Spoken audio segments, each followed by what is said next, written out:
પંચાયત સમાચાર 24માં આપનું સ્વાગત છે। લુણાવાડા ખાતે ચૈતર વસાવાના સમર્થનમાં આપ હોદ્દેદારો દ્વારા આવેદનપત્ર અપાયું।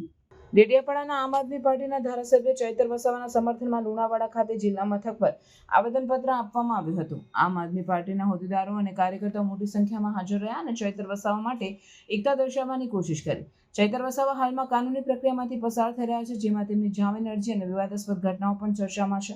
તેઓ તાજેતરમાં જાહેરમાં ખુલાસો કર્યો હતો કે મનરેગા યોજનામાં ભાજપ અને કોંગ્રેસના કેટલાક નેતાઓએ મળીને કરોડો રૂપિયાનું કથિત કૌભાંડ કર્યું છે, જેથી તેમના વિરુદ્ધ વિરોધીઓમાં અસ્વીકાર જોવા મળી રહ્યો છે।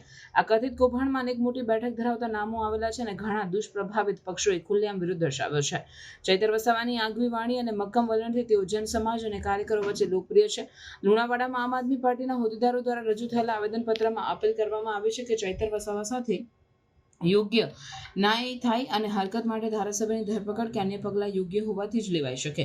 આ કાર્યક્રમ દરમિયાન આપના કાર્યકર્તાઓએ સ્થળ પર શાંતિપૂર્ણ રીતે પોતાનો વિરોધ વ્યક્ત કર્યો અને બંધારણ મુજબ અધિકારીઓ સુધી પોતાની માંગ પહોંચાડવા પ્રયાસ કર્યો। આ સમગ્ર ઘટનાથી હાલ સ્થાનિક રાજકારણમાં ચૈતર વસાવા બદલ ઉર્જા અને ઉગ્રતા જોઈ શકાય છે। તેમની નેતૃત્વ શૈલી તથા આપના કાર્યકરોની સંખ્યા આગામી ચૂંટણી અને પ્રદેશની રાજકીય દિશા પર પણ અસર કરશે એવું અધિકારીઓનું માનવું છે। હાલમાં સમગ્ર મામલો તેની કાનૂની અને રાજકીય દિશામાં ઝડપથી પગલા તરફ વધી રહ્યો છે। ધારાસભ્ય શ્રી ચૈતર વસાવા સાહેબના સમર્થનમાં આવ્યા હતા। આપણે સૌ જાણીએ છીએ ગુજરાતમાં એક આદિવાસી સમાજના અગ્રણી ધારાસભ્ય સમાજના હિત માટે અને ખાસ કરીને લોકશાહી મૂલ્યોને અને ભ્રષ્ટાચાર જે કંઈ થયો છે એના વિરોધમાં કામ કરેલા એવા ધારાસભ્ય શ્રી ચૈતર વસાવા સાહેબ છે। તેઓ ડેડિયાપાડા જ નહીં પણ ગુજરાતભરમાં જ્યાં પણ ભ્રષ્ટાચાર થાય છે ત્યાં ઉજાગર કરી રહ્યા છે, ત્યારે તેમની સામે ખોટી ફરિયાદો થઈ રહી છે। અત્યાર સુધી પણ ઘણી બધી ખોટી ફરિયાદો થઈ અને એમાંથી નિર્દોષ સાબિત થાય જ છે, પણ હમણાં જ ત્યાં ડેડિયાપાડા મુકામે સંકલનની એક બેઠકમાં જે કંઈ ચર્ચા થઈ, જે કંઈ નાનો મોટો મુદ્દો હતો એને પોલીસમાં જે રજૂ કરવાનો હતો એ ચૈતરભાઈએ રજૂ કર્યો।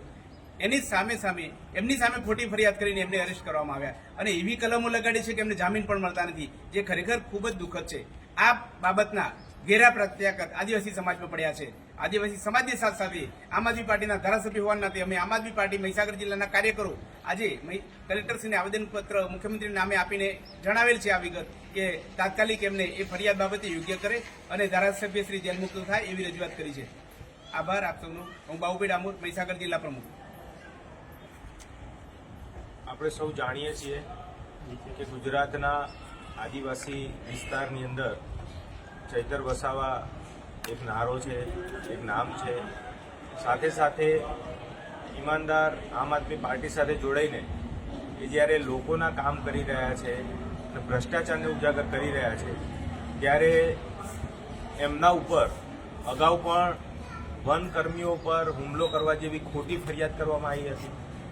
સાથે સાથે અત્યારે હાલના સમયમાં તાલુકા સંકલનની બેઠકમાં એમની ઉપર જાનથી મારી નાખવાની કોશિશની BNS 109ની કલમ લગાડવામાં આવી છે।